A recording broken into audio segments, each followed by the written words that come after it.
Praise God. So, napakaganda po ng ating pong awit para sa ating Panginoon. So, nawa ay ito po'y maging bahagi na po ng buhay natin ang papurihan at ating pong sambahin ang ating Panginoon sa lahat ng panahon. Amen? So, mga kapatid, praise God. Tayo po'y dadako na po sa pangangaral po ng salita ng ating Panginoon.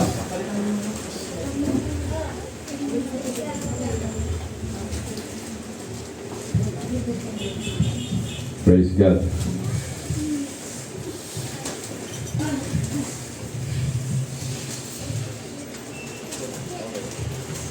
Thank you po. So, ang ating pong pag-aaral ngayong umaga ay patungkol pa rin po sa kasalanan. Dahil ito po yung ating pong tema ngayong buwan ng Pebrero, patungkol po sa kasalanan. Ating pong pag-usapan, the essence and roots of sinning. Amen. Pag sinabi pong essence, ito po may kinalaman po sa nature ng ating pong kasalanan. The intrinsic nature of sin. Amen. So mga kapatid, sinning is turning away from God.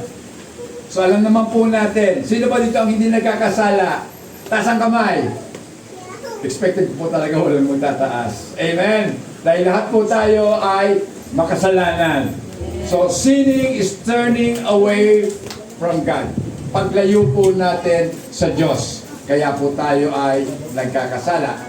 And it is being characterized by self-centeredness, rebellion, and a rejection of His authority. So, ang kasalanan po o ang pagkakasala ay nakasentro sa sarili. Amen? Kapag ang sarili po natin ang naging focus, naging pangunahin sa buhay po natin, ang tendency po talaga natin ay lumayo sa Diyos. Amen? Then sa ating pong paglayo, ito po'y nangangahulugan na tayo po ay nagre-rebelde. Amen? Ito po ay rebellion, mga kapatid. At dahil nga po tayo ay nagre-rebelde, we reject God's authority. Ating pong tinatanggihan ang autoridad ng ating Panginoon. It is the inner disposition. So naalala ko nung bata pa ako, madalas ko pong marinig yan sa lola ko, wala ka talagang disposisyon.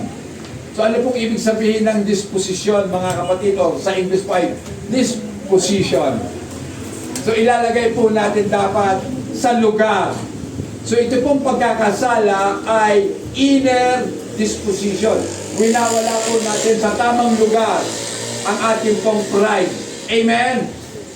So sino ba dito ang walang pride? Lahat naman po ng tao, prideful. Meron po tayong pride. Amen? Aminin man po natin sa hindi. May pride tayo. Ako po may pride. Bakit? Kasi po, proud ako dahil I am created according to God's image.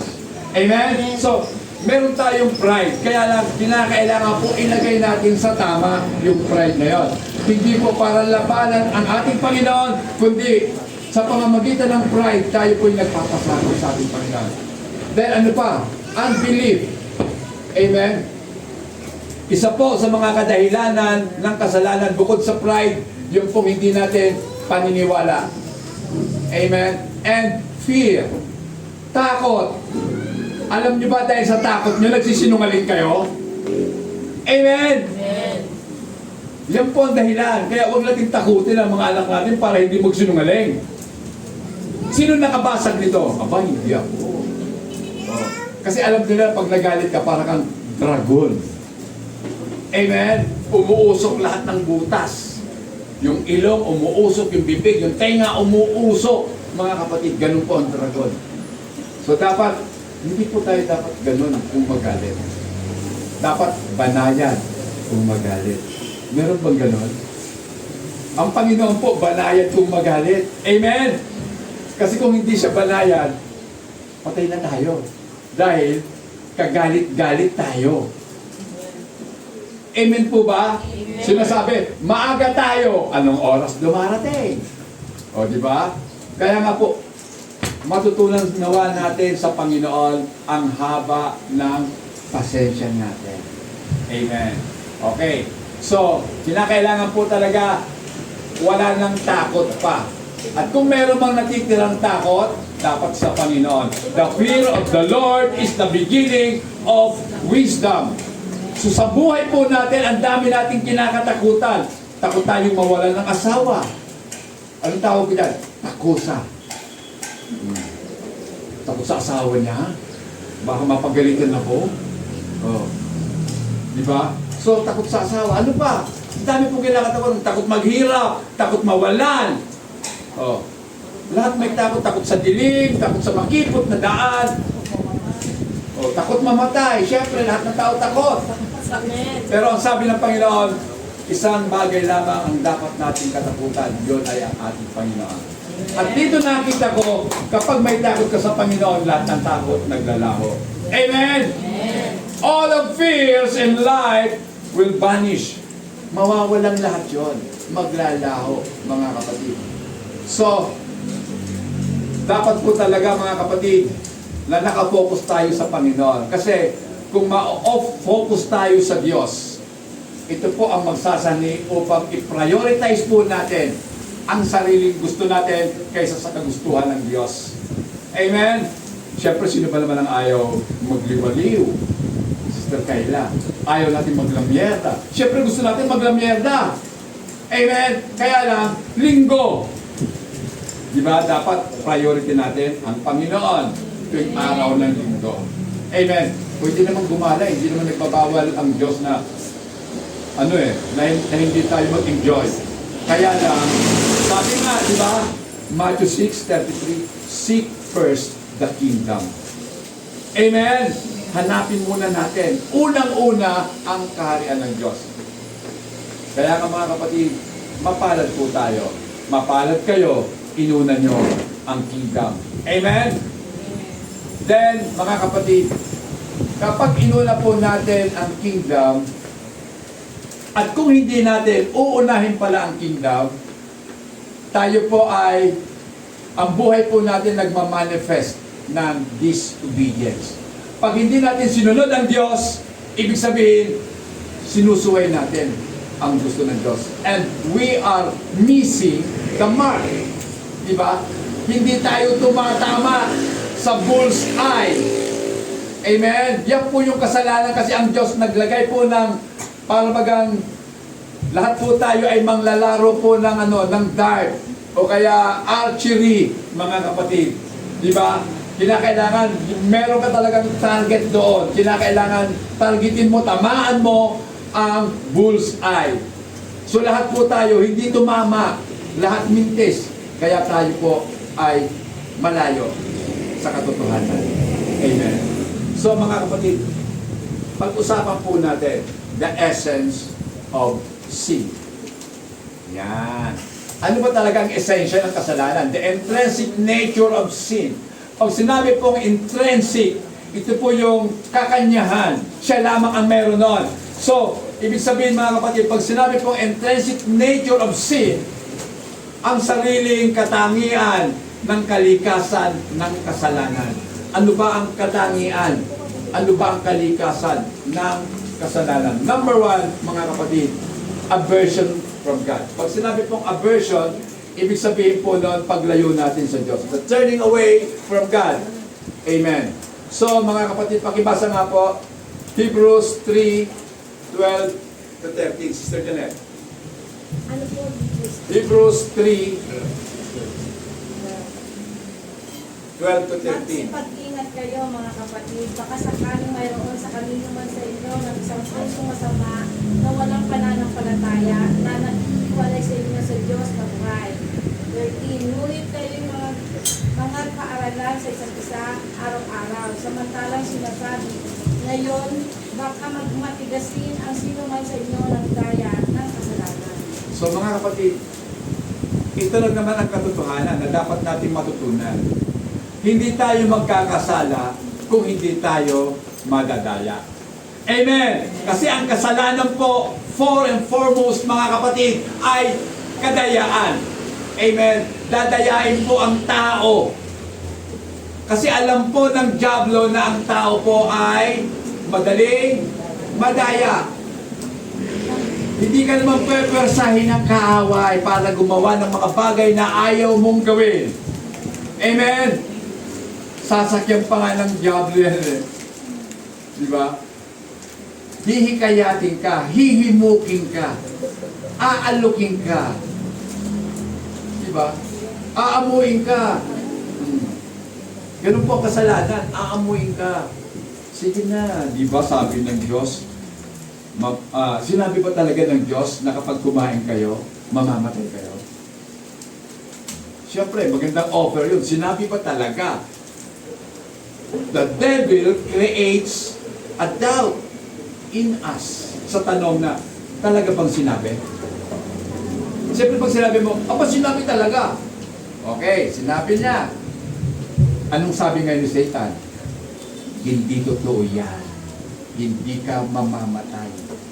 Si Satan, mga kapatid, half truth. May totoong tama.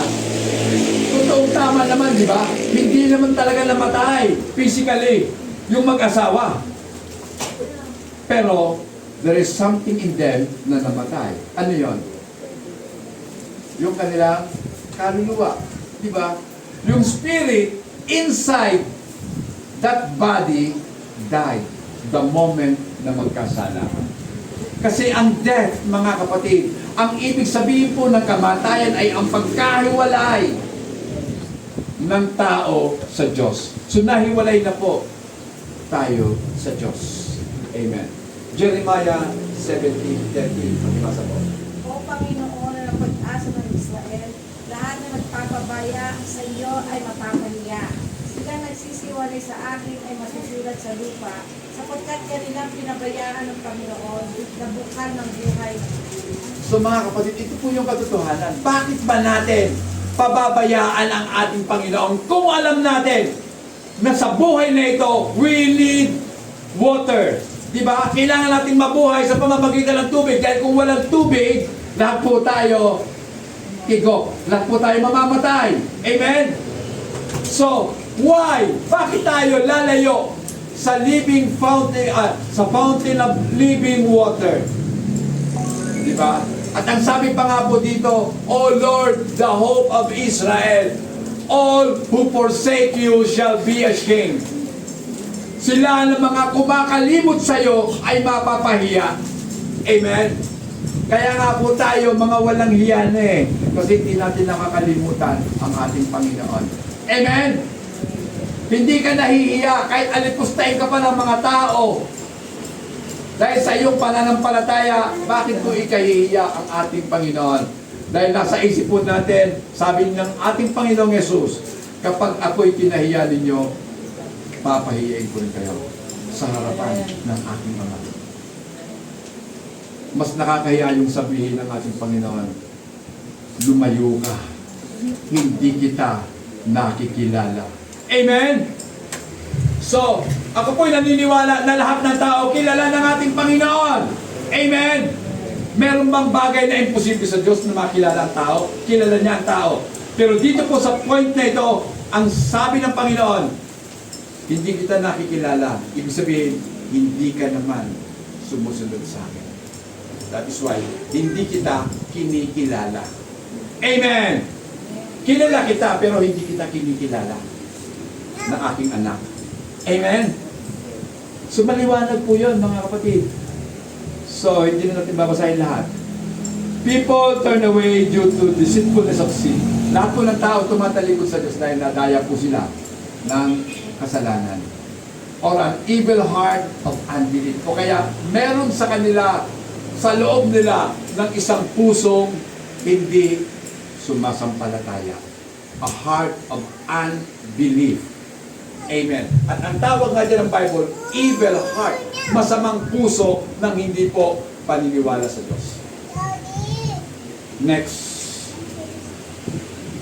Isa po sa sanhi po ng pagkakasala ay o naging bunga ng kasalanan ay violation of relationship. Amen. So kapag ang tao po ay nagkasala, di ba? Asawa mo nagkasala sa asawa mo, o asawa mo nagkasala sa iyo, wala.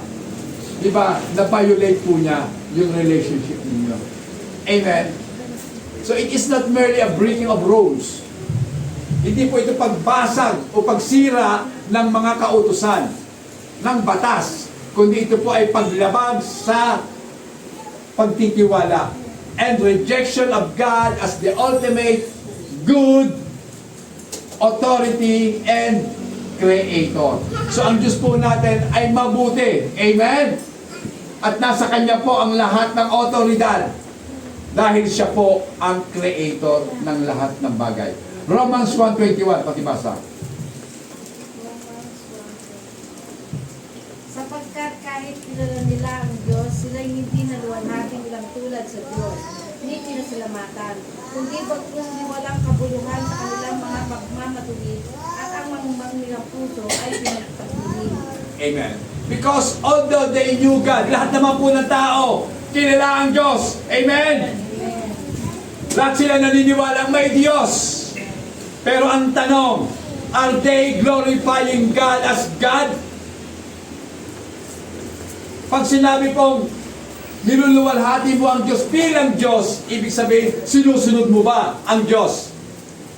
Pero kung kilala mo lang ang Diyos, pero wala ka namang ginagawa, sasabihin sa'yo ng Diyos, hindi kita nakikilala. Amen? So, dapat kilala po natin ang Diyos according to what He said sa Biblia. Amen? Hindi po sa sinasabi lang ng tagapagturo. Hindi dahil sinabi ni Pastor, paniniwalaan nyo. Malay nyo, nagsisinungaling lang ako. Di ba? Kaya, check your Bible. If what you have heard is facts, totoo. Amen? Then, basahin po natin, mga kapatid, 2 Timothy chapter 3, verse 5. Anong sabi? Na may anyo ng kabanalan, datapwatin ang lihan ng kapangyarihan ito, lumayo ka rin naman sa mga ito. Hindi lang sabi ni Paul, no? Lumayo ka rin naman sa mga taong ito. Sino ang dapat layuan? Yung mga tao na sa tingin po natin maka-Diyos. Pero hindi nila pinapractice ang pagiging maka-Diyos. They deny the power of God. Hindi nila ginagawa ang katotohanan. They just read the truth, but they did not practice it. Di ba? Iba kasi yung binabasa mo lang sa ginagawa mo. Amen? Pero ang tanong, bakit ka ba nagbabasa? Siyempre tayo po nagbabasa para gawin kung ano ang sinasabi. Sapagkat tayo pong lahat, kayo ay nagbabasa na inuunawa ninyo ang inyong binabasa. Amen? So mahalaga mga kapatid, inuunawa. This rebellion is characterized by disregarding God's law. So, akala natin, sinusunod na natin ang Diyos. Pero ang totoo, we are disregarding God's law. Sa papaanong paraan, ini-ignore natin ang kanyang mga tagapagsalita. Amen! Si pastor lang yan eh. Mabait yan. Huwag natin sundin. Diba? Kaya sabi nga nila, Pastor, huwag ka nang maging mabait. Eh, anong gagawin ko? Ako ito eh. Pero dapat intindihin nyo na lang na ang pastor ninyo mabait. Pero dahil siya'y mabait, dapat sinusunod pa rin natin ang kanyang sinasabi. At kapag hindi natin sinunod, eventually mga kapatid, and ultimately, we are rejecting the message of God itself. Diba? Yung sinabi ni Pastor na nakabatay sa Biblia, pag hindi mo sinunod, ang ibig sabihin niyan, ang sinusuway mo, ang Diyos mismo. Amen? Hindi yung messenger, kundi yung message mismo ng Diyos ang winawalang halaga natin. At ito po ay tinatawag na direct defiance of the Creator's sovereignty. Hayagang pagsalungat sa kapangyarihan ng lumikha. Amen? Ano bang kakayanan natin para suwayin natin ang Diyos? At sino nagbigay sa atin ng kakayanan? Tandaan po natin, we are all created in the image of God. Tama? At dahil we are created in His image, meron tayong kakayanan. Amen? Meron tayong kakayanan. Pero ngayon na tayo anak ng Diyos, we submit all. Di ba? The enablement God has given us, isinusubmit natin sa Kanyang kalooban. Amen. Yan po ang pagkilala na ang Diyos po natin ay sovereign sa ating mga buhay. Amen. Kadalasan po hindi po ninyo maririnig yan sa mga pangangaral sa pulpito na ang Diyos ay sovereign God. Pag siya'y sovereign, dapat siya ang nasusunod. Ayaw ko naman magsalita nito eh. Pero wala akong magawa eh. Sovereign ng Diyos. Sasabihin ko, masaktan man tayo. Akala nyo kayo lang nasasaktan, pati ako nasasaktan. Kasi ang tama, lahat may tama. Amen? Amen. Lahat tayo tinatamaan. Okay. Next po, missing the mark. Hindi mo nami-miss si Mark. Sinong Mark yun? Ayaw ko sa inyo kung sino si Mark. Pero, something we miss kapag hindi tayo tumama. So, ibig sabihin, it means failing to meet God's standard of holiness and righteousness. Romans 3:23, pakibasa po. Sapagkat ang lahat ay nagkasala nga at hindi na nagkaabot sa kalwalatian ng Diyos. For all have sinned and fall short of the glory of God. Lahat po tayo nagkasala at hindi umabot sa kaluwalhatian ng Diyos. Mga kapatid, aminin man natin sa hindi, pero yun ang totoo. We are all sinners. Amen.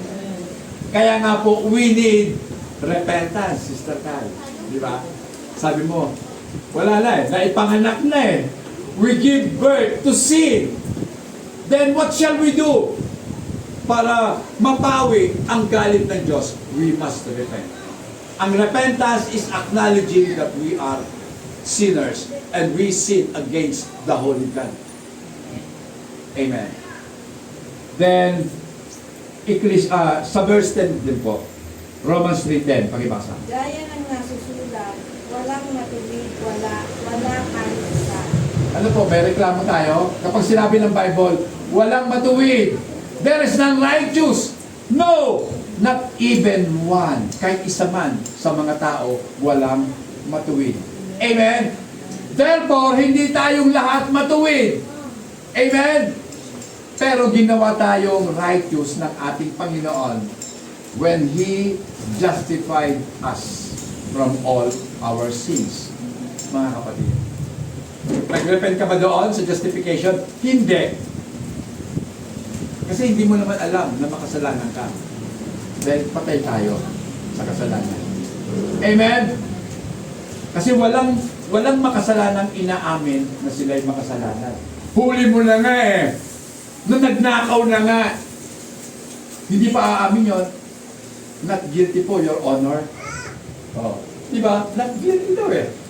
Not guilty plea ang kanilang ipafile sa mga akusasyon laban sa kanila. Pero, nagnakaw talaga sila. Yan po ang nature ng tao. Hindi po tayo tumatanggap ng kamalian. Pero ang nature po ng mga anak ng Diyos, kapag nalaman mo nagkamali ka, Sister Kayla, di ba? Ang feeling po natin iba na. Nalulungkot tayo. And we feel guilt. Nakakaroon tayo ng guilt sa ating buhay. Kaya nga sasabihin natin, Lord, nagkasala ako. I am guilty of sinning against you. Kaya nga po, itong mga bagay na ito ay lubhang nangangailangan po talaga ng biyaya ng Diyos. All we need is grace from God, not our own good works. Dahil walang amount ng good works ang pwedeng makapag-alis ng ating mga pagkakasala. It is only by God's grace, mga kapatid. Amen? At dahil po sa biyaya ng Diyos, binigyan na tayo ng faith. Amen? Our faith is not our own. It was just given to us by God. That is the good message of the Scripture, mga kapatid. Not even our faith galing sa atin. Hindi dahil matalino ka, naniwala ka sa Diyos. Hindi. Ang paniniwala sa Diyos ay galing pa rin sa Diyos. In-enable niya ang ating parte ng utak para maniwala. Hindi ko lang alam kung ano ba ito sa harapan ba o yung right side o left side ng utak ng tao ang nakakaalam para tanggapin niya. So, ganun pa man, okay, bahala na ang Panginoon doon. Next po, pag-aralan na po natin yung roots, ugat ng mga pagkakasala. Pag sinabi pong roots of sin, ang ibig ko pong sabihin, what motivates us to sin. The motivation behind sinning. Amen. Di ba? Kasi lahat naman ng ginagawa natin, may dahilan kung bakit mo ginagawa. What motivates you? Ngayon, mga kapatid, ano ba ang nasa likod ng lahat ng kasalanan natin? Siyempre, meron yon. There is something behind that pushes us to sin. Amen. Number one, mga kapatid, pride. Ito na yon. Pride. Yung fried chicken sa Jollibee. Ano oras na ba? 11 na kasi, kaya naisip ko tuloy fried chicken. Okay, yung pride po natin, recognize that as the primary root, ang pride daw po ang pinaka-pangunahing ugat ng kasalanan ng tao. Amen? So hindi lamang ang tao po ang prideful. Maging ang mga angel sa langit, punong-puno ng pride. Doon po unang nagkasala ang mga nilikha ng Diyos. Akala ng tao, siya ang unang nilikha. Hindi. Ang una pong nilikha ng Diyos, mga anghel. Si Lucifer, ang unang nagkasala, mga kapatid. Pakibasa nga po sa Isaiah 40, 12 to 15. Ano sabi? 14, 12. Ano't nahulog ka mula sa langit, o tala sa umaga, anak ng umaga. Paano ikaw ay lumagpak sa lupa?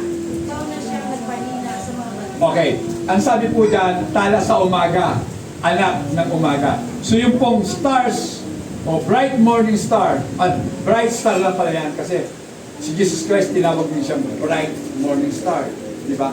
Pero si Lucifer, tala sa umaga.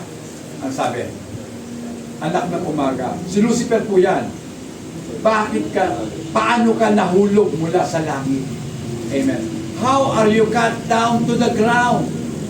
You who weaken the nations. 13. Ano sabi? Sa 13.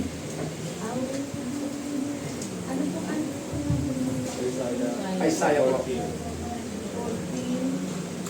13. Hanggang 15 po yan.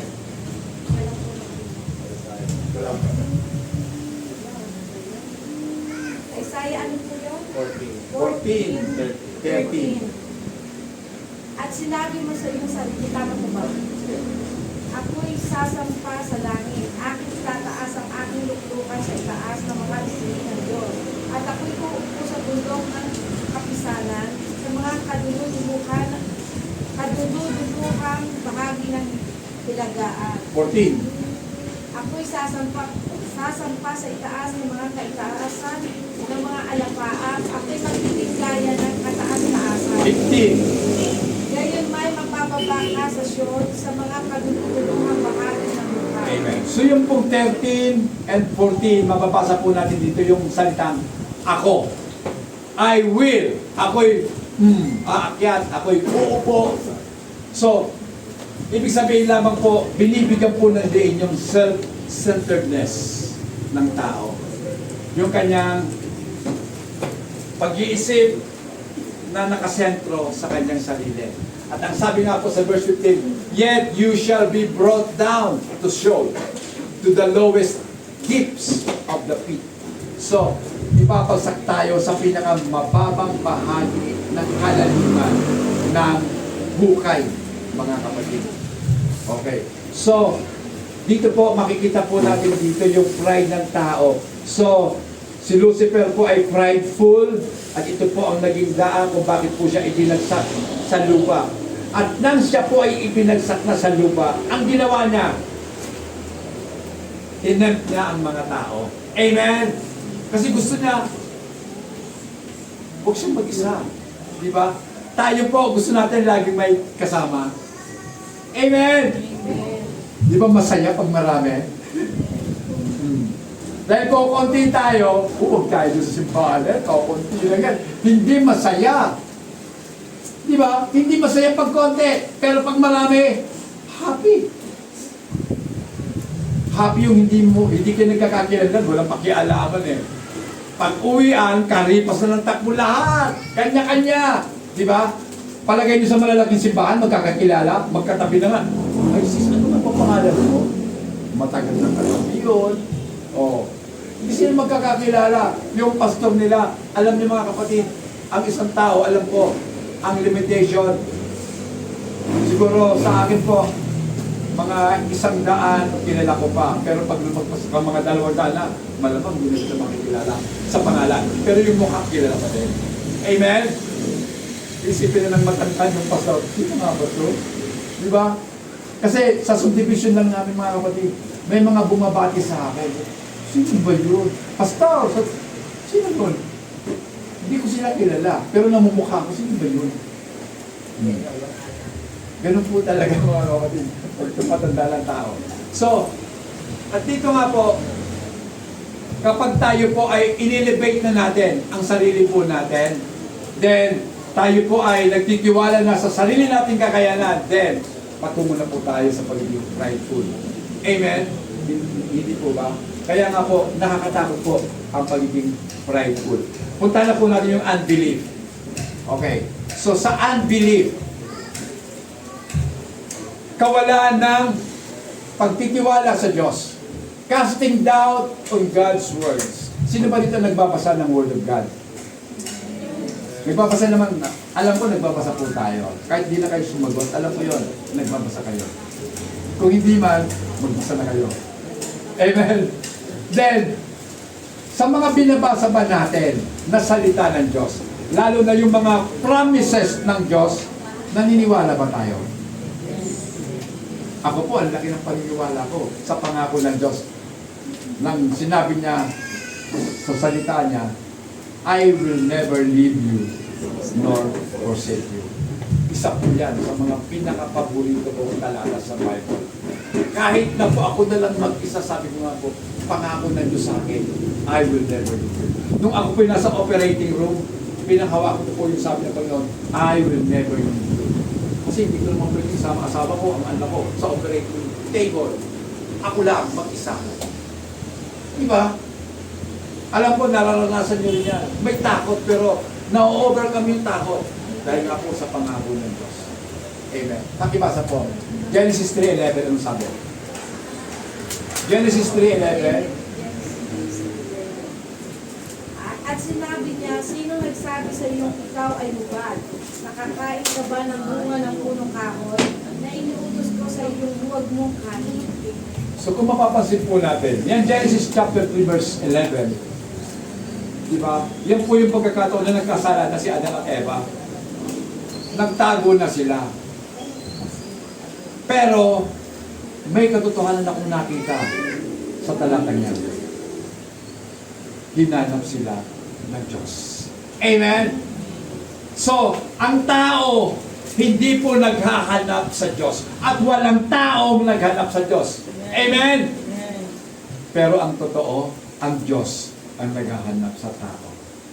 Although we are all sinners, pero dahil pinili ka ng Diyos, bago pa nilikha ang mundo, nung ika'y makasalanan pa, hinanap ka ng Diyos. Amen? Hinanap ka in the sense na kahit nasaan ka ng lupalo, narating ka ng kanyang salita. Amen? May mga taong ginamit ang Panginoon. Noong una, nire-reject natin ang salita niya. Hindi ako naniniwala kasi hindi ka kapani-paniwala. Sabi ko nga yung unang nag-share sa akin ng gospel, first year high school lang. Inilalait ko, sabi ko, ha? Tuturuan mo ako? Ano bang alam mo?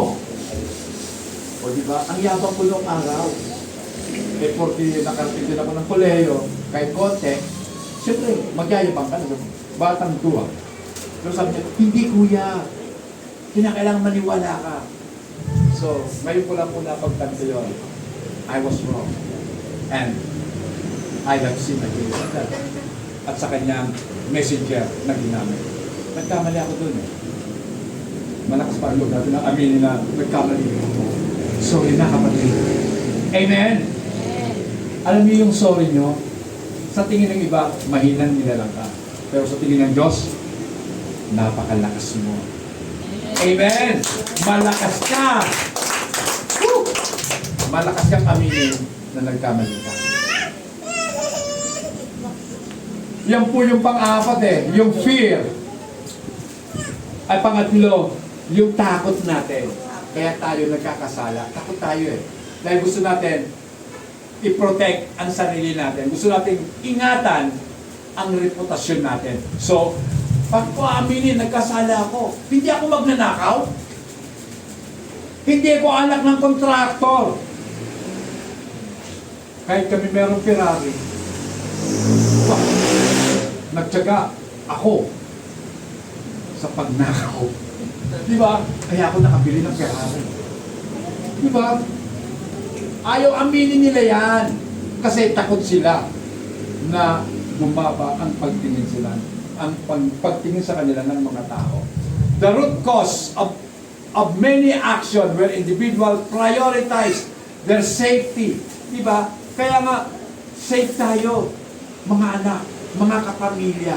Safe tayo sa politika. Kaya nga po yung tinatawag natin ano ba yung batas na ginagawa ngayon? Hindi po.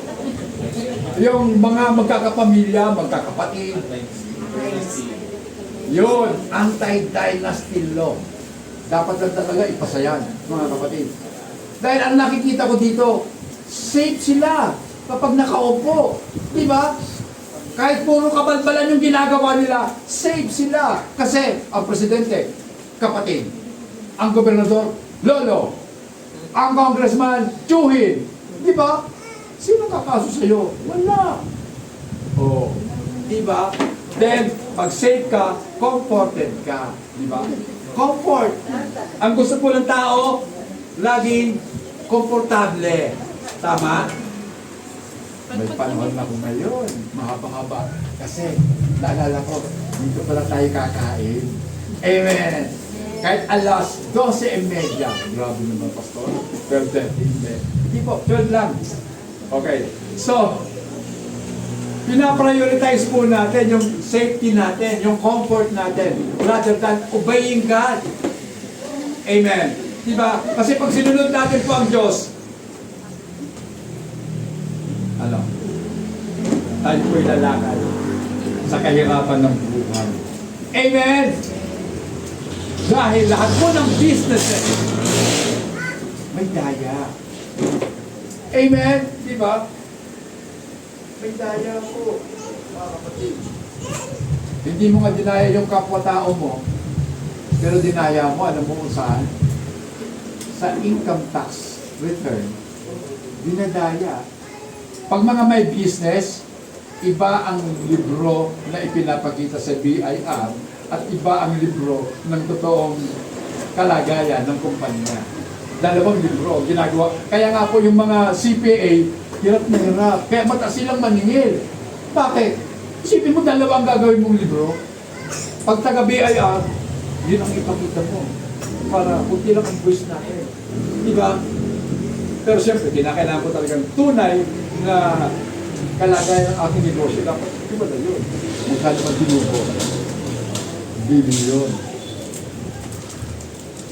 Pero ang mga empleyado, 10 years na, minimum wage pa din.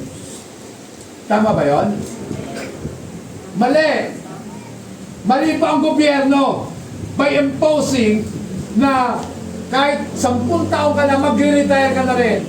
Pero minimum wage na pa. Dapat po yearly may assessment na ginagawa. Di ba? Para kung matagal ka na sa kumpanya, dapat mataas pa rin ang sahod mo. Unfair yun. Doon sa mag-retire na lang. Magkano ba dito sa Cavite? Provincial rate? Hindi ka lang. Okay, 55. Grabe. So ano bang kaibahan ng Cavite sa Metro Manila? Ang presyo ba ng bigas sa Bicol sa presyo ng bigas dito magkaiba? Baka mas mahal pa nga sa Bicol eh. Pero ang sahod sa Bicol, mura. Kaya nga po, ang tendency ng mga tao, pupunta lahat sa Metro Manila. Hindi po yung mali, mga kapatid. Takot. Takot ang namumuno ng bansa ipatupad ang katotohanan. Di ba? Kung ganoon man mga kapatid, ito yung sinasabi. Dito po sa Isaiah chapter 4 verse 4, pakibasa. Isaiah 4, Isaiah ba yun? James pala. Hindi pala malapit din. James 4:4. James 4:4. Sige po sa Tagalog na lang. Ay yung mga niya, hindi ba ganin yung nalalaman na ang pakikipagkaibigan sa sanlibutan ay pakikipag-away sa Diyos? Sino man nang mangibig na maging kaibigan ng sanlibutan ay nagiging kaaway ng Diyos. Di ba gusto natin yon? Ang gusto po talaga natin, friend natin ang lahat. Tama ba? Gusto po natin kaibigan ng lahat. Maging taga-sanlibutan, kaibigan natin. Iyan po ang papasok yan. Pag kaibigan mo ang mundo, kalabang ka ng Diyos. Amen? Masakit, pero totoo. Hanapin natin kung saan napunta ang katotohanan. At bakit sinabi yan ng Bible, mga kapatid? At ang tawag niya sa mga tao na nakikipagkaibigan sa mundo ay mga ngalon niya. Kasi mahal mo ang Panginoon, sinasabi natin, I love you Lord. Pero paglinggo lang yun. Amen? Lunes hanggang Sabado, I love the world. O diba? I love the Lord. Sunday, I love the world. Monday to Saturday. Ang tawag dyan ng Bible, adulterer or adulteress. Amen. Hindi ba ninyo alam na ang pagkikipagkaibigan sa mundo ay pagkikipag-away sa Diyos? Tanong po yan ni James na dapat natin sagutin. Kaibigan mo ba ang mundo? Di ba sinasabi natin lagi, tatlo ang kaaway natin? Sarili mo, ang mundo, si Satan. Tatlo. Diba? Bakit ganyan? Tatlo.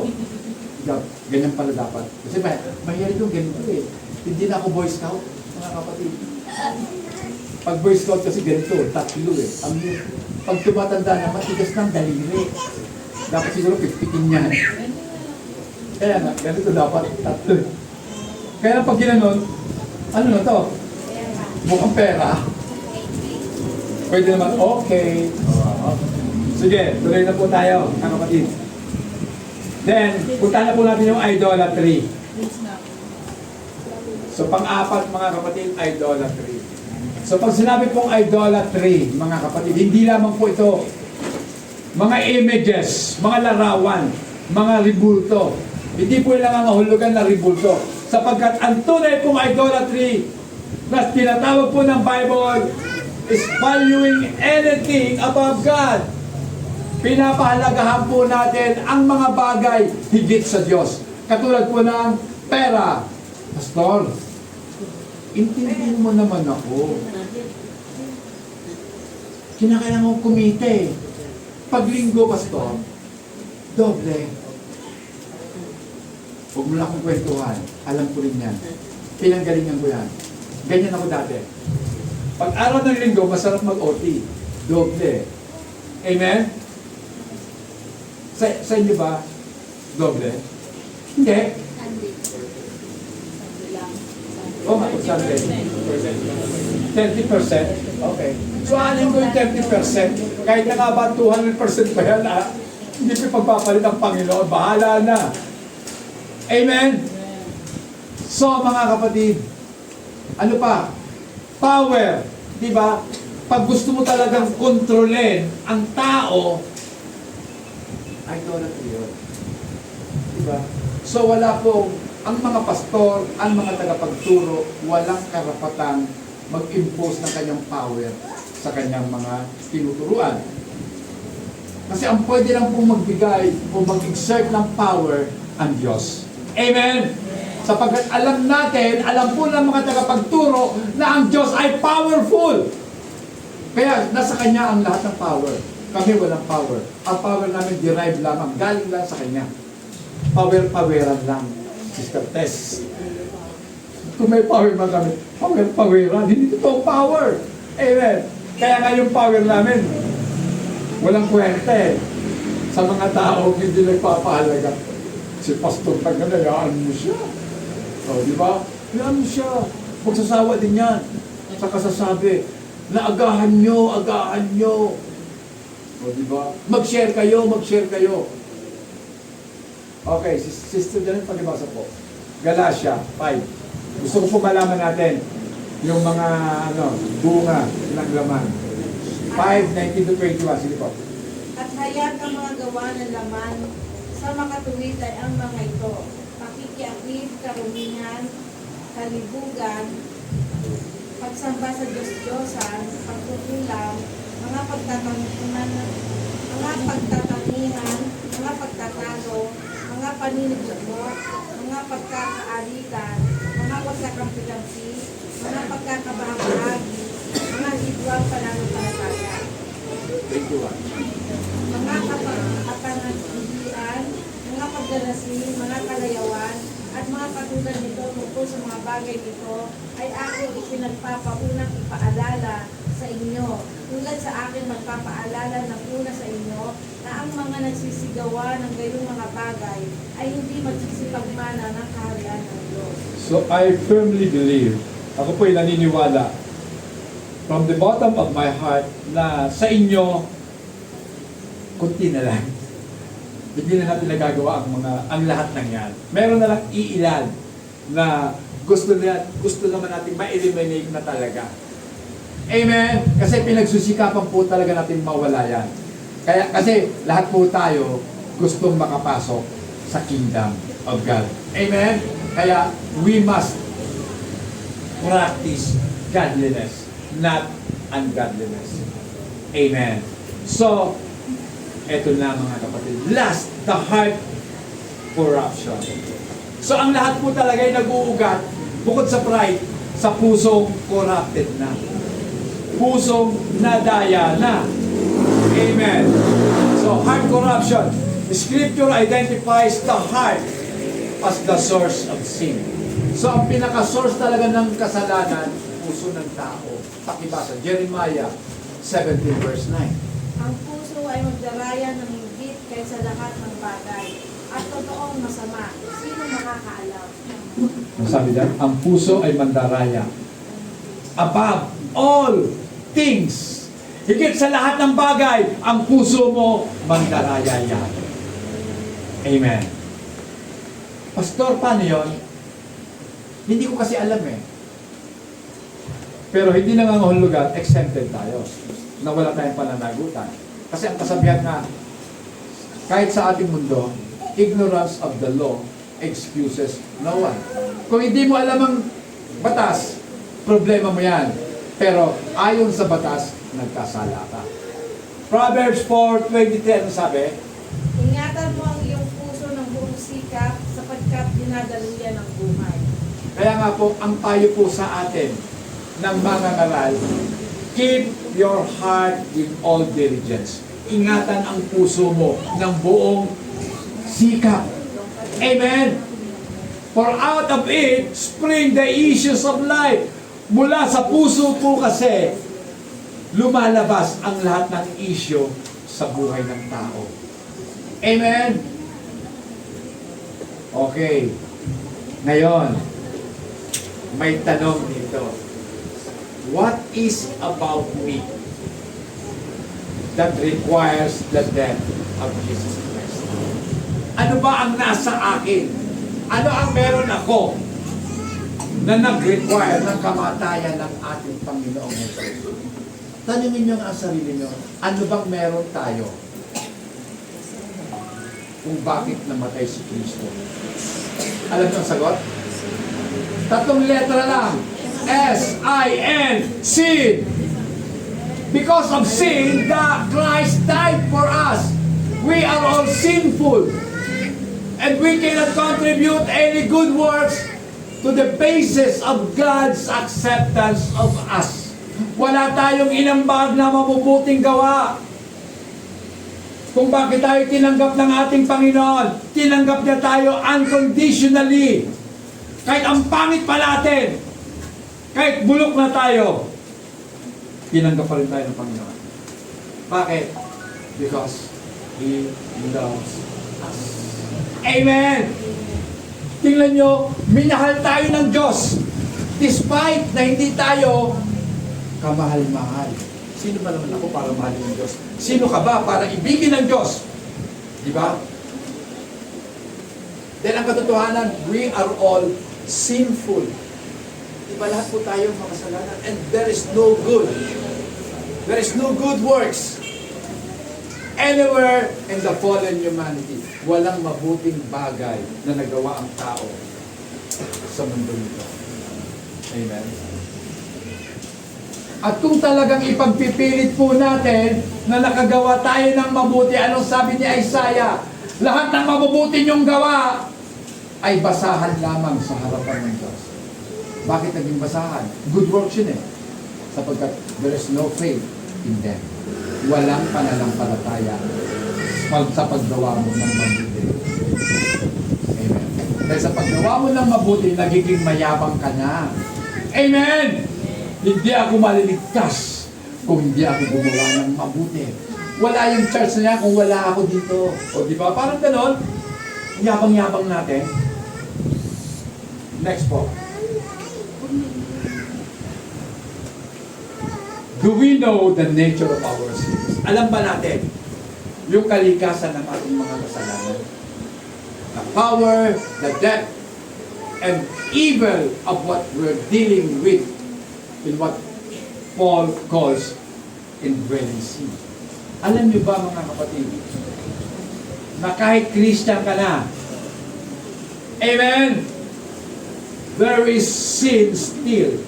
Kumbaga, nandiyan pa rin ang kasalanan sa puso mo. Amen! Yan po yung indwelling sin na meron ang tao. At yan po ang dahilan kung bakit nakagagawa tayo ng mga sinful actions. Amen. What's wrong with us that gives rise to so many different kinds of evil? Ano ba ang mali sa atin? Para lumabas lahat ang napakaraming kasamaan sa buhay natin. We must go beneath the doing to the root of depravity. Ugatin po natin, mahalaga na, ano mga kapatid ba? Paano ba ipangkaliwat? Kasi, ang mga tao, kadalasan po, kapag nagko-correct tayo, ang tawag po lang bandage correction lang. Kung saan may sugat, tatapalan mo lang ng bandage. Wala nang sugat. So, ang dapat po talaga, ugatin natin, what caused the wound? Diba? Ano bang naging dahilan kung bakit nagkasugat? Ang mga doktor, dapat po talaga ganun eh. Inuugat ang problema. Amen? Bakit ang sugat mo hindi gumagalaw? Malamang sa malamang. Mataas ang blood sugar mo. O diba? Hindi yung lalagyan ko lang ito ng ano, ng iodine. Gagawin ko na. Bumali nga. Pero bumali. Bakit? Kasi band-aid solution lang ang ginagawa mo. Ugatin mo para malaman mo. Diba? So hayaan po natin na kapag inugat natin yan, tiyak po yun. Merong surgery magaganap. Amen! At pag surgery ang ginawa, masakit. Tama! Pastor, hindi talaga. Kung naramdaman sakit, pwede. Dahil merong anesthesia. Pero ang tanong, sa bulsa kayo ng tao, may anesthesia? Wala. Yung babayaran mo, yun ang masakit. Tama? Isipin mo na lang, wala kang naramdaman sakit. Komportable ka na. Pero, nung makita mo yung bill, ang sakit. Mamamatay ka. Sabi, saan ako kukuha? Kaninong kamay ako kukuha ng pambayad? Di ba? Ganun po mga kapatid. Masakit. So, ganun po ang Diyos, mga kapatid. So, sa bawat simple action po natin, meron pong bayad yun. Pero salamat sa Diyos, binayaran ni Jesus ang ating mga pagkakasala. Amen. Beneath our doing, merong ugat na nasa likod. Ang ugat, hindi naman natin nakikita, tama? Ang nakikita natin yung ibabaw, pero yung root, hindi. Next na tayo. Yan. Paul sees the root of all sinning is sin. Nakita ni Pablo na ang ugat ng lahat ng pagkakasala ay kasalanan mismo. Amen. Romans 7:8, ano sabi? Datapwat ang kasalanan ng makasumpong ng pagkakataon ay gumawa sa akin sa pamagitan ng utos ng sari-saring kasakiman, sapagkat kung walang kautusan, ang kasalanan ay patay. Diba? But sin, taking opportunity, nung nakakita ng pagkakataon ng kasalanan sa pamamagitan ng kautusan, ay nagbunga ito ng lahat ng uri ng masamang pagnanasa. Sabi kasi ng Panginoon, bawal kainin ang bunga. Ano ba yung meron sa bunga? Ba't ayaw ipakain? Di ba? Naging curious tayo. Ang bata nga, di ba? Anak, huwag mong susumpitin yung outlet na yan ng anumang bagay na na metal. Mamamatay ka. Huh? Mamamatay ako. Subukan na. Kumuha ng alambre, sinaksak doon sa outlet. Patay ang bata. Oh, di ba? Kasi yan po yung opportunity. Dahil sinabi mo, anak, mamamatay ka. Yung bata, ano kaya yun? Parang gusto na mag-investigate. Totoo kaya yun? Parang nagdududa siya. Totoo kaya sinasabi? O, tinatakot lang ako. Nung sinundo, patay. Oh, di ba? For apart from the law, sin was dead. Kung walang kautusan, wala sanang kasalanan. Tama? Pero nagbigay, gusto ng utos kaya may kasalanan. Okay. So, dahil nga po ang tao ay nagkasala na, mga kapatid. Sin produce, sabi dito, in us all kinds of sinning, and covetousness is sin. Ang kasakiman po ay nagiging kasalanan. Exodus 20 verse 17 ang sabi.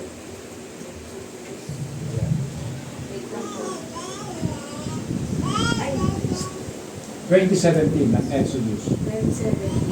Huwag mong iimbutin ang bahay ng iyong kapwa. Huwag mong iimbutin ang asawa ng iyong kapwa. Ni ang kanyang aliping lalaki o babae. Ni ang kanyang baka. Ni ang kanyang asno. Ni anumang bagay ng iyong kapwa. Unfortunately, mga kapatid, wala nang asno ngayon. Wala naman siguro mahigit sa asno, no? Pero pag may coaching mag-ara, may inggit ka. Bago coaching ni brother, sana ako meron din. O, di ba? At higit pa dyan. Ano yung coaching mo? Venus lang. Sa akin, Camry. Pareho Toyota, pero mas lamang ako sa'yo. Camry. Di ba? May Camry ka na, kailangan, i-elevate ko pa ng konti. Ayoko ng Camry na. Ayoko na. Gusto ko, mas mahal pa sa Camry. Ano bang pinakamahal na Toyota? Lexus? Ibang brand na yan, pero gawa pa rin ng Toyota. Lexus. Magle-Lexus na lang ako. Ilan lang kaya meron yan sa Pilipinas. Bukod ilan naman. Lexus. Mga kapatid, yan po yung produkto po ng Kubi Business. Yan. Naghahanap tayo. Uy, ang ganda ng bahay mo, sis. Isipin mo, bahay mo. May elevator. 10th floor lang yun, may elevator. O buti nga, Brad, alam mo dapat nga, ipapakabit ko dyan. Escalator pa eh. Kaya lang, elevator na lang, para simple lang. O diba? Akala mo lang, pintuan eh. Pero, papakakit na ako. Kasi pag escalator, halatang mayabang. Bahay may escalator. Oh. So mga kapatid, ito yun eh. So, sin is in us. Ang kasalanan po yung nasa atin. A heart sin produce outward sinning. Kaya nga po, yung makasalanang puso, nagbubunga po ng pagkakasala. Amen. Katulad ng pagnanakaw. Paul says, sin produce covetousness. Amen. And so, there is sin behind sin that produces sin. Pastor, ulit-ulit sin. Meron daw kasalanan na nasa likod ng kasalanan na nagbubunga ng kasalanan. Di ba? Kasi hindi ka magkakasala kung walang nasa likod ng pagkakasala mo. Anong nasa likod nito? Sin. Sin nino? Pastor, grabe ka. Hindi ko pwedeng manahin ang kasalanan ng nanay at tatay ko. Natural. Kahit ako mag-o-object. Why should I? Bakit ako magmamana ng kasalanan nila? Kasalanan nila yun eh. Di ba nanagot sila sa Diyos? Pero ang hindi natin alam, yung kasalanan ng magulang natin, may bunga sa atin. At tayo po ay naging masama dahil sa kasalanan nila. Di ba? So, ang nasa likod ng kasalanan po natin, yung kasalanan ng ating mga magulang. Dahil tayo po naging mga masasamang tao. Tama? At dahil masama tayong tao, gagawa tayo ng masama. Siyempre, sa paggawa natin ng masama, magkakasala tayo. At yung kasalanan na yun, magtutubos ng kasalanan. Amen. Diba? Kasi, tingnan nyo, si Jesus Christ, hindi tao. Diba? So, hindi siya kabilang doon sa sinasabi ng Bible na there is none righteous, no, not one. Dahil hindi naman siya tao. So, yung pong verse na yun, it pertains to us, humans. There is none righteous, no, not one. Pero dahil na ang Diyos natin, Espiritu, nagkatawang tao, nakilala sa pangalan ni Kristo, siya po ay hindi po nagkasala. And therefore, lahat ng gagawin niya, tama at mabuti. Kaya ang tao, walang mabuting ginawa. Salita lang ng tao yon. Sa mga eulogy natin, di ba? Sinasabi natin sa mga tao na tayo, alam niyo mga kapatid, itong tao ito, mabuting tao yan. Sabi ko, hindi ko pinilabutan. Sinabi mong mabuting tao yan. Hindi mo alam ang Biblia, kaya mo nasasabi, mabuting tao yan. Kung mabuting tao yan, hindi siya mamamatay. Eh bakit si Jesus namatay, mabuting tao? Naging mabuti nung siya nagkatawang tao. Alam niyo ba ang dahilan kung bakit siya namatay? Kinuha niya ang kasalanan natin lahat. That's the point. Nagmukha lang siyang makasalanan dahil kinuha niya lahat ang ating mga kasalanan. Sin by nature inclines and empower us to suppress the truth. Di ba? Kapag tayo po'y makasalanan na, sinasakal na natin ang alin? Ang kapangyarihan ng katotohanan. At tayo po ay nakahilig na ngayon. Naka-incline ka na. So hindi ka naka-incline, kundi ini-empower ka pa ng kasalanan. Alam niyo ang kasalanan, powerful yan, mga kapatid. It's powerful. Na kung wala ang Holy Spirit sa atin, magsusubmit tayo sa appeal ng kasalanan. Diba? Kaya lang, mas powerful ang Espiritu ng Diyos kaysa sa Espiritu ng kasalanan. Pala mo ako. Tinignan ko eh. Pag sa akin to, bakit? Pulsa yun lang. Okay. So, mga kapatid, next na tayo, Paul.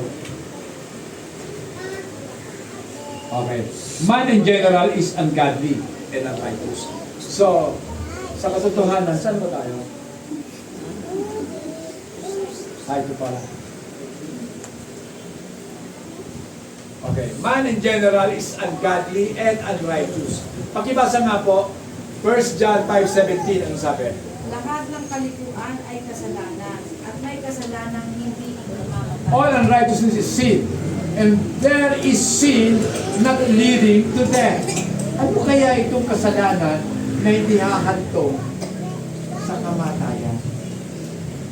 May alam ba kayong kasalanan na hindi hahantong sa kamatayan? Kasi lahat po ng kasalanan dadalhin ka sa kamatayan. Tama? So anong uri ng kasalanan ang hindi hahantong sa kamatayan? Wala akong maisip eh. Pero isang bagay lang ang alam ko. Yung sin na pinagsisihan, hindi ka dadalhin sa kamatayan. Amen? Tama ba? Siyempre, kasalanan. Dadalhin talaga ako sa kamatayan. Kaya ang gagawin ko, magsisisi ako. Hindi ako ng tawad sa Panginoon. Then, hindi ka nadadalhin ang kasalanan sa kamatayan. Dahil unang-una, si Jesus namatay na para sa iyo. Amen. So, the root of suppressing the knowledge of God is the desire to avoid glorifying and thanking God. So mahalaga mga kapatid, alam natin yung ugat kung bakit sinosuppress natin, kinokontrol natin, pinipigilan natin na malaman ang kaalaman patungkol sa Diyos sa kadahilan ng we desire to avoid. Pag sinabing we desire to avoid, gusto natin na iwasan ang alin? Ang luwalhatiin at pasalamatan ng Diyos. Amen. Kasi sasabihin natin, hindi naman talaga ang Diyos ang dapat papurihan eh. Kung bakit ako nakarating sa ganito. It is my will. Nagpakahirap ako para gawin. Sino ba yung tao na nagsabi doon? Nag-viral yun, alam ko, nag-viral yun eh. Hindi kasi ako palabasa sa mga ganun. Pero alam ko, mayroong taong inaangkin niya o sinasabi niya, hindi ang Diyos ang dapat pasalamatan sa kung ano meron siya. Sapagkat sabi niya, ako'y nagsumika. Meron yun. So, pero sa lahat ng ating pagsusumikap, ang hindi natin naiintindihan, bakit ka nagsumikap? Bakit ka nag-desire na magsumikap? Diba? So maliwanag na tayo gumagawa ng mabuti dahil meron Diyos na nag-uudyok sa atin gumawa at nag-i-empower sa atin upang makagawa ng mabuti. We suppress the truth that God is worthy of all glory and thanks. Sin hates that and therefore suppress the truth. Man buries the truth and embraces the alternatives. So, ano daw? Inililibing ng tao ang katotohanan at niyayakap yung mga hindi totoo, yung alternatives. Next tayo.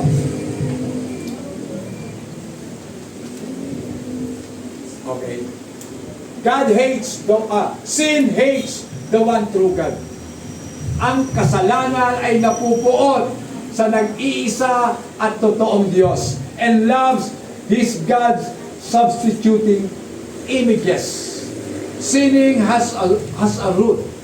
Sin hates the truth of God and sin loves to worship and serve the creature rather than the Creator. That is the root of sinning. Ang ugat po ng lahat ng pagkakasala ng tao sapagkat sinasamba at pinaglilingkuran ng tao ang lahat ng nilikha sa halip na ang nilikha. Amen. Diba?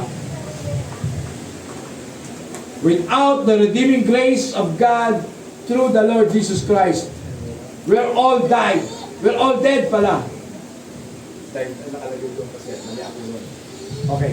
So, we're all dead. under the grip of sin. So lahat po tayo ay hawak ng kasalanan kung hindi namatay si Kristo. At kung hindi dahil sa biyaya ng Diyos kay Kristo, lahat po tayo ay nasa ilalim ng kontrol ng kasalanan. And because of God's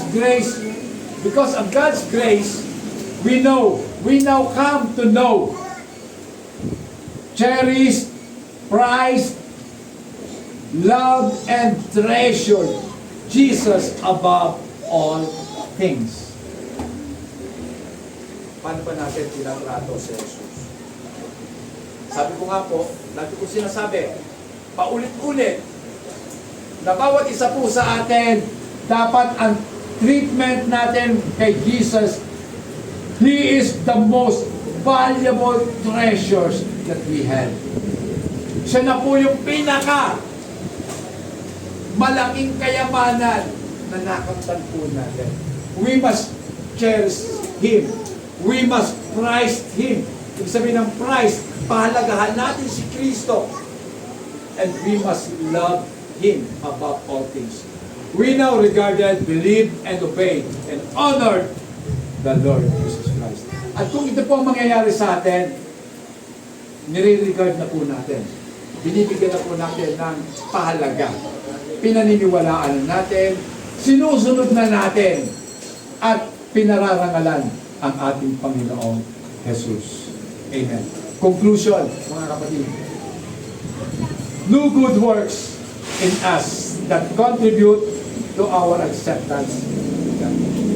Wala pong anumang mabuting ginawa ang tao na makapag-aambag kung bakit siya tinanggap ng ating Panginoong Jesus. Romans 3:12, pag-ibasa nga po. Silang lahat ay nagsilibis, magkakasama na wala ng kasaysayan, walang gumagawa ng mabuti, wala kahit isa. They have all turned aside. They have together become unprofitable. There is none who does good, no, not one. Wala ni isa man ang gumagawa ng mabuti. Bakit? Dahil lahat po tayo ay masama. We are not good. Yan po yung totoo. We are not good. Only God is good. And therefore, Jesus Christ is God. Amen. Okay. So, we're all justified by grace through faith alone. In Christ, in Jesus Christ alone. May this be true to us all. Nawa, maging totoo sa atin na inaamin natin, we are all justified by grace through faith. Tayo po'y pinawalang sala sa pamamagitan po ng biyaya at binigyan tayo ng Diyos ng pananampalataya upang tayo maniwala kay Jesucristo lamang. Nawa, ang katotohanan nito ay nasa sa inyo. Tumayo po tayo lahat.